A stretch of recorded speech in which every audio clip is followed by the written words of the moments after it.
Hello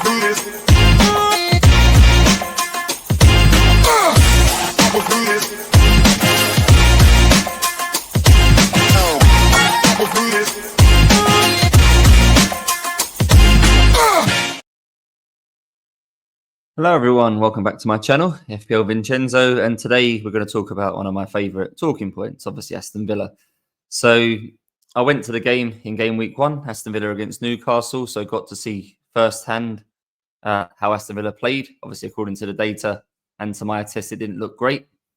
And for obvious reasons, there'll be some twitchy fingers in the FPL community this week around some Aston Villa assets. Ollie Watkins' performance wasn't the most noteworthy. Morgan Rogers also quite poor. So those two didn't do very much. It's probably fair to say in the Villa-Newcastle game. And because other assets have done well, I've seen some people looking at -4s to try and get Ollie Watkins up to Erling Haaland. And Morgan Rogers' price point is Antoine Semenyo. You can come down to Reinders or something to free up cash. So people might look at Villa at the moment as cash cows before the game week 2 fixture with Brentford. So before managers went ahead and put those moves through and decided what they wanted to do ahead of game week 2, I thought it was probably a good idea to have a look at sort of a deeper dive really on how Villa performed in game week 1, whether we was right to be concerned with our Villa assets or whether we deserve to give them another chance, because ultimately we picked them because the fixtures for the first block of the season for Villa were quite good. So do we need to, I say, reassess after one game week and accept we got things wrong? Or was it sort of a temporary problem?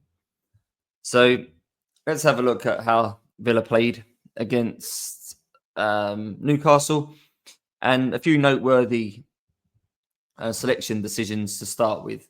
So Noemi Martinez in goal. So Bizot played and did very well. I still expect Emery Martinez to come back in from game week 2. Now he served his suspension after the red card against Man United at the end of last year.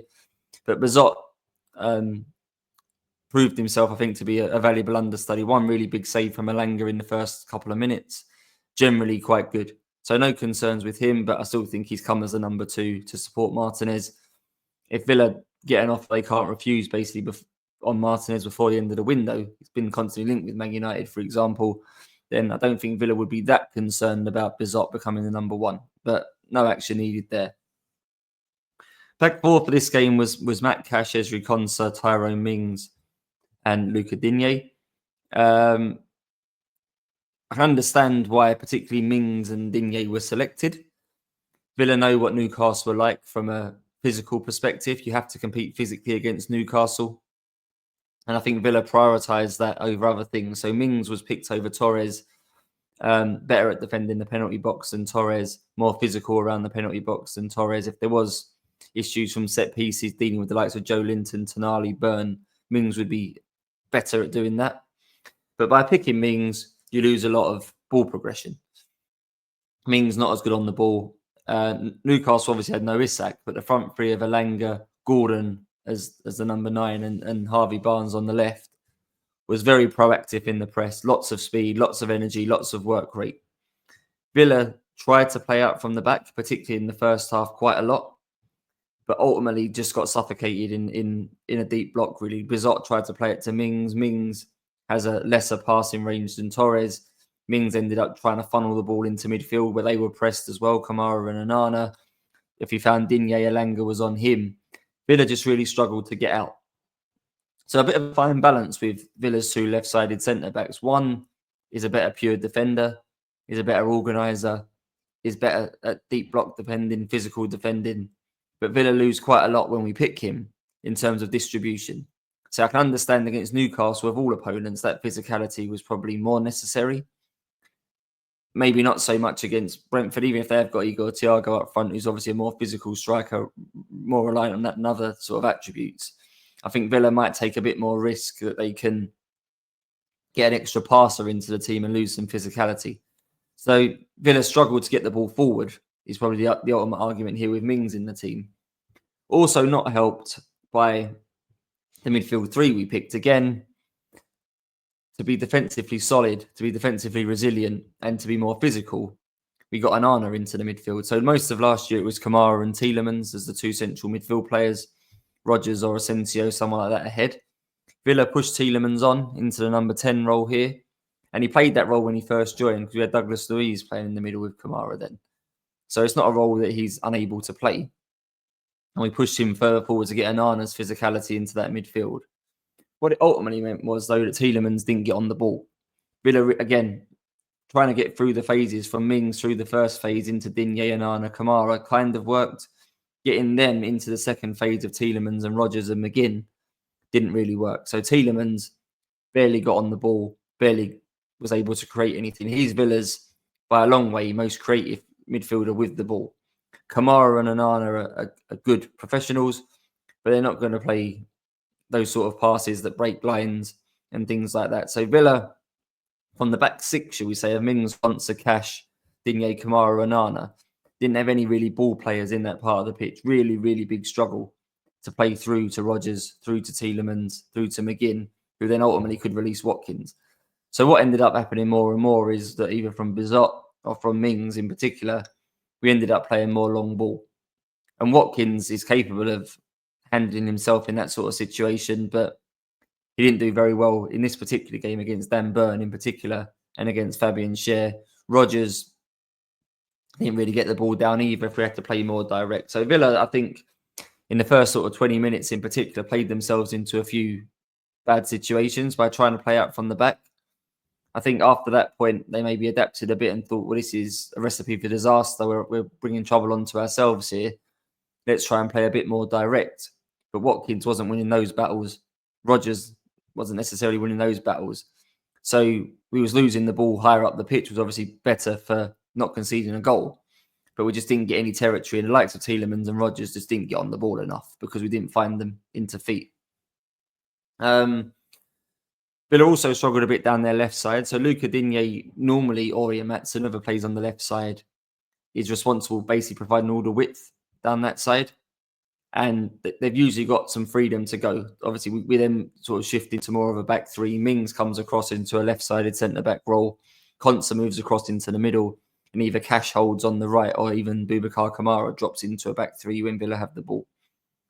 Digne, I don't know if it was because Alanga's so quick and because of the transition threat of Newcastle and because of the press, but he never showed the same intent as what we saw last year to get forward. I'm guessing it was a decision made by the club that he would be a bit more defensively minded, a bit more restricted. Villa suffered for that as well. So we that didn't help us in terms of going forward, that we had one less body up the pitch. If we did get some territory, some possession through a Rogers or a Watkins or McGinn in particular was probably our best sort of player for getting us the ball high up the pitch. He did quite well against Livramento for holding the ball up, buying us some free kicks and maybe just using his physicality to win that 1v1 battle and get on the ball. You then need bodies flooding forward to support. And Digne didn't do that to the same way he normally did, which meant Villa was a bit lopsided. And maybe Rogers was being asked a little bit more to play more to the left than to the middle. His role was quite peculiar, actually, on where he was meant to be playing. He looked a little bit lost. So, no doubt Villa were intending to set up in more of a 4-2-3-1. Onana and Kamara as the deeper midfielders, Tielemans as a 10, Rogers off the left, McGinn off the right, Watkins as a 9. But it was also quite clear Rogers had a free role, I would say. He was often the closest to Watkins more than Tielemans was. And I think Villa were accepting that we would try and play in transition, try and get the ball forward quickly. And those two would cause enough of a problem. If we could get the ball into Tielemans, those two high and central, using Rogers basically as more of a second striker could have worked. But because Villa kept losing the ball, he was then central. Newcastle, I think, were quick to work out that could they get the ball forward to Trippier or out wide to Trippier. He plays forward quickly to Elanga.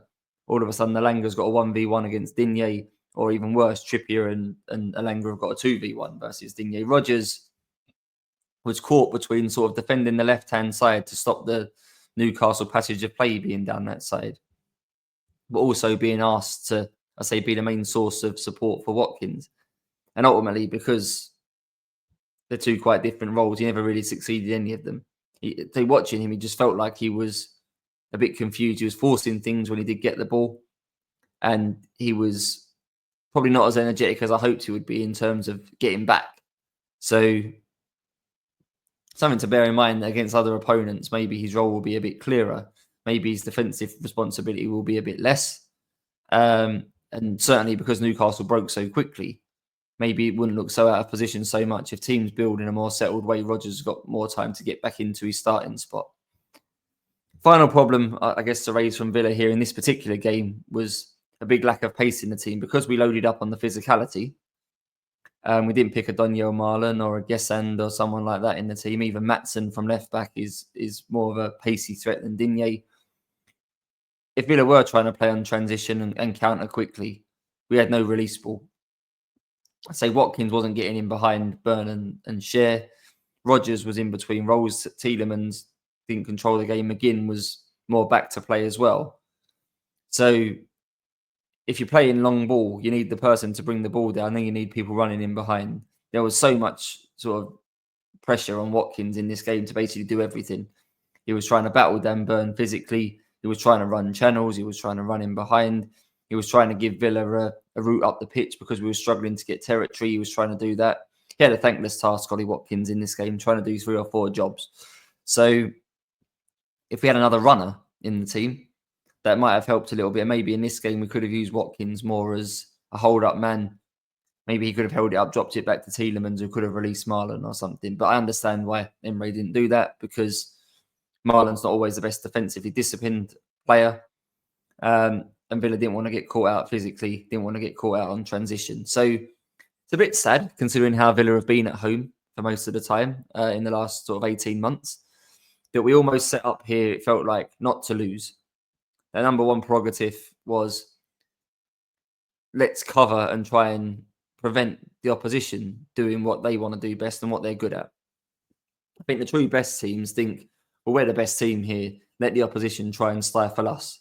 Not that there's no sort of focus on what the opposition are doing, but you play to our strengths first with an element of focus on what the opposition are doing.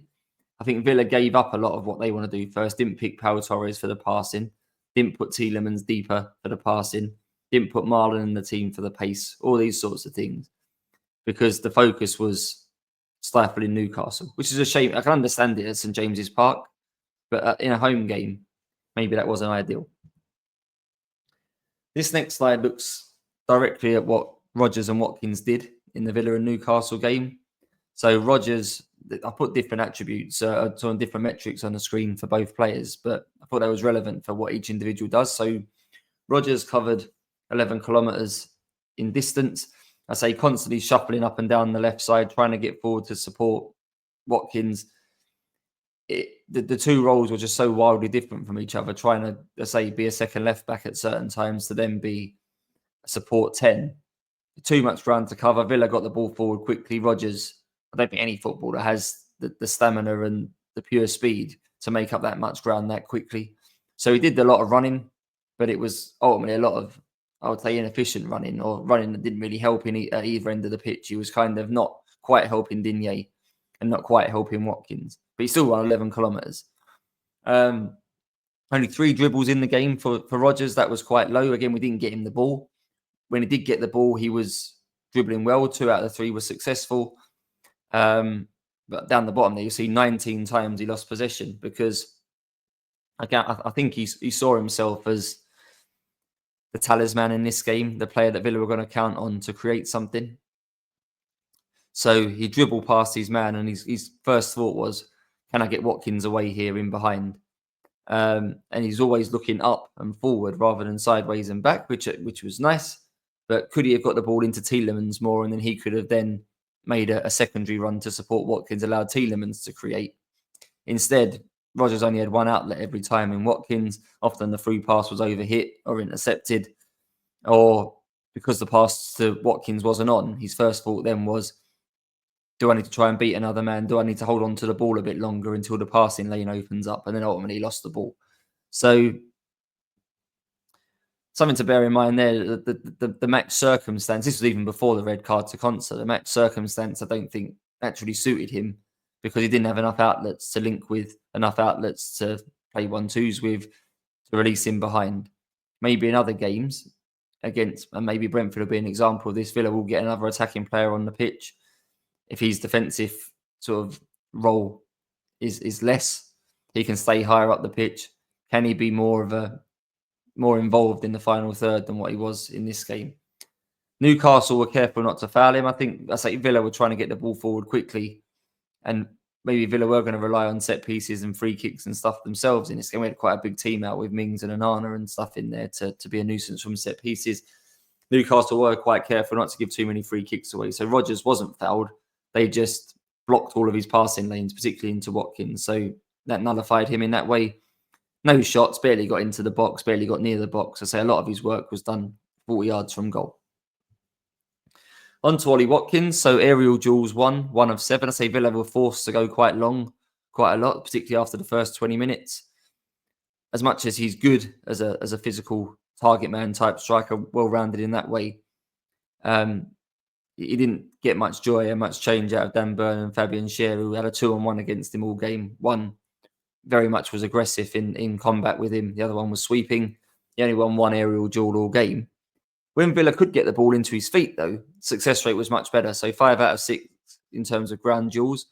So Villa were better if they could get the ball forward into his feet. Rogers, the main player to try and do that. I say Tielemans not on the ball enough. So maybe against Brentford, Villa will do better at finding his feet.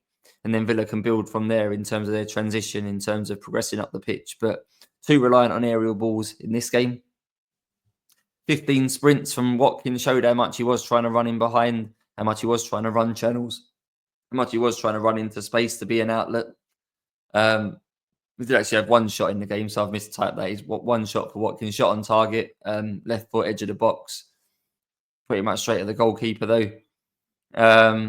Possession loss was 10. I say he was in a overloaded battle 3v1 sometimes all game, trying to hold us the ball up. So it's not surprised he lost it sometimes because didn't have enough bodies near him. He did manage to buy a couple of free kicks, though. So again, understand sort of the match situation here with these two, that it maybe didn't suit them. Maybe the team wasn't set up in a way for this game to suit them. We set up defensively first for understandable reasons. It was always going to be hard for these two to create things. There was a big reliance on them creating for each other or creating for themselves. They didn't really have the support cast around them to help. It felt like it was 2 versus 4, 2 versus 5 a lot, particularly because Tielemans was, say, fairly redundant. Let's move on to what I expect then versus Brentford. So, Emi Martinez, I expect to go back in goal. All good. Boubacar Kamara, once Esri Konsa got sent off, Villa didn't make a substitute. So Lamar Bogard was on the bench. I think the thought process was that he'd be our second choice right centre-back for now. Obviously, Disasi, we didn't make that deal permanent. So we are a right centre-back short, technically, if we don't rely on Lamar Bogard. Logic would have thought he would have come on in a Newcastle game, but he didn't. Villa just moved Boubacar Kamara back to centre-back for the last half an hour. To accommodate other things in this game, I wouldn't be surprised necessarily if we didn't start him at centre-back against Brentford, alongside Pau Torres. I think Villa, if you look at how Brentford played against Nottingham Forest, there was plenty of opportunity for Forest to get the ball forward quickly to Hudson-Odoi and to Chris Wood. Obviously, the Chris Wood second goal when Elliot Anderson won the ball back and released him quite quickly from deep is on. Torres has shown he's good at this sort of thing in the past. You'll remember the goal Villa scored against Bayern Munich when we won 1-0 in the Champions League last year. Torres got it in sort of the left defensive channel, played a very quick ball through to Duran, who then lobbed Manuel Neuer. I think we'll be back to that here. I think even though Villa are away in this Brentford game, I think looking at how Forest played against Brentford, there was space through the middle. There was quite big opportunity to play through the lines. And I don't know how much Brentford will truly have running in behind and things like that. They've obviously got players that can do it. I expect Sade to start this time, for example. But I think Villa will risk here quite an unusual centre-back partnership of Torres and Kamara. Kamara to allow a different midfield setup and Torres for the distribution. Digne, I think, will start left-back again because I think we won't want to mess around with an attack too much on the defensive line. So I think there'll be games where Maatsen plays. But I don't think it'll be this one. I think Digne will play again, but will be given a bit more freedom to get forward. I think there was opportunities in the game from Forest again, where particularly Fabio Carvalho Didn't maybe help the fullbacks very much. Can Villa get our fullbacks forward and get 2-on-1s versus the Brentford fullbacks? Quite possibly. I think Digne will particularly be given license to get forward and play in a more traditional way than what we saw from him last year, rather than slightly deeper role we saw against Newcastle. That will obviously help Rogers and Watkins by having more players up the pitch. I think Onana moves across from sort of played as an 8 more so against Newcastle. I think he becomes more of the 6, but I very much expect this to be a double pivot of Onana and Tielemans. Tielemans again deeper now. With Torres' better passing as well, Torres has the chance to get the ball directly forward into Watkins, directly forward into Rogers. Could he release Digne in behind? Can he do a better job at finding the midfielders in space? So that Torres into Tielemans, into Watkins could be very good in this Brentford game. 2 or 3 passes, we're now in space and we've got territory in the final third. That's what Villa didn't have against Newcastle, just didn't have regular possession in the final third. I think McGinn swaps sides because I think Marlon will come back into the team. So McGinn will play as a narrower left-sided player here. And I think his job will be to make space for others. So off the ball running to try and allow Tielemans to get passing lanes directly into Watkins. Can McGinn drag opposing players out the way to free up that passing lane? In the same way, can he drag players away from Luca Digne to free up that passing lane? So I think he'll be a functional player for Villa here, but almost in a roundabout way, his job will be not to get on the ball, but to facilitate space for others. So this left side space, Torres and Tielemans will be the creative hub of the team, I think. Can those two free up Rogers, free up Digne, free up Watkins, free up Marlon? McGinn's role will be to facilitate that and make runs accordingly. I think Marlon will start here off the right. Again, I think Villa will be given more opportunity to play on transition, more opportunity to play on counter-attack. This is where Villa are at their best. And with Torres and Tielemans feeding Rogers high up the pitch, can they get Marlon in behind? Can Watkins drag Nathan Collins, Sepp van den Berg up the pitch? And then Marlon makes the run in behind from there. So I don't think free hits will be that popular. And I know he's already had a price drop this game week, Daniel Marlon, but it could be a game for him. This is a very 60-40 decision whether he starts. I don't think it's guaranteed. We could play Rogers in this role, put Emi Buendia into a more central role as a more of a number 10 could happen. But and allowing him to do that would probably take away his defensive responsibility a bit. So pros and cons to this, but I do definitely feel like Villa need more pace up the pitch, more people running in behind, and an away game with Brentford feels like quite a good one here to do that. So I think Marlon probably is more likely to play.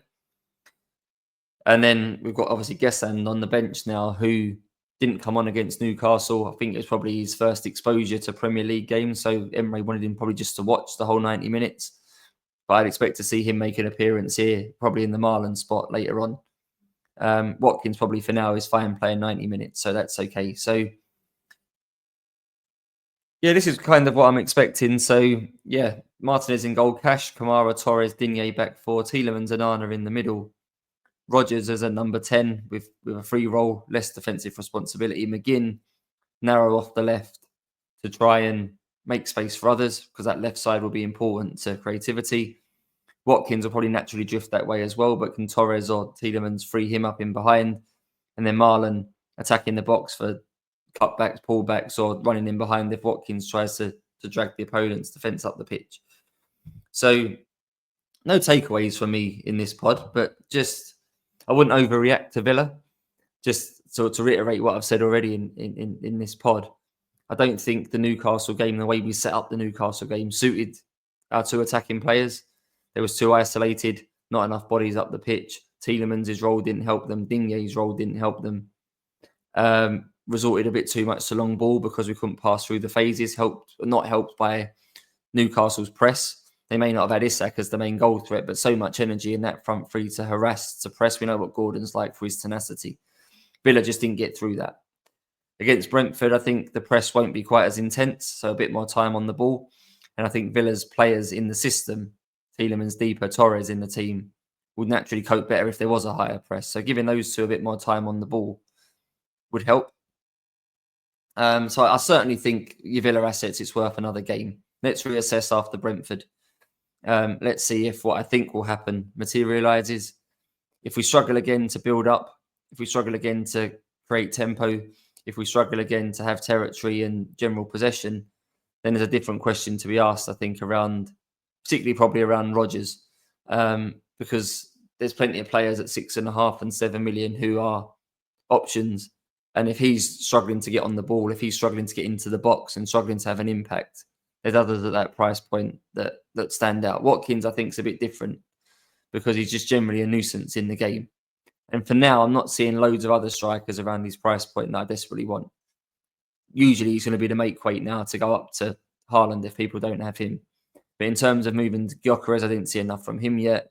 Mateta, no big urge to do that. Bowen, no big urge to do that. So I think Watkins is fine. I think Rogers is probably the main watch here to see how he operates. But I think the Villa system will help him. That's the end of this pod. Might be able to squeeze another one out before the deadline. But if I don't, we'll have some more sort of analysis type musings, eye tests type things, data type things before the game week 3 deadline. No big talk around sort of my moves or anything. Yeah, I'm going to be rolling. My plan was to hopefully roll all the way through to game week 5, play the free hit game week 4, reassess things in game week 5. I haven't seen anything in my team yet that requires drastic action. I was steady start in the game. I think I've got 61 points, so that's fine for game week 1. And we move on. So yeah, thanks for listening, and we're back again soon. Cheers. I'ma do this.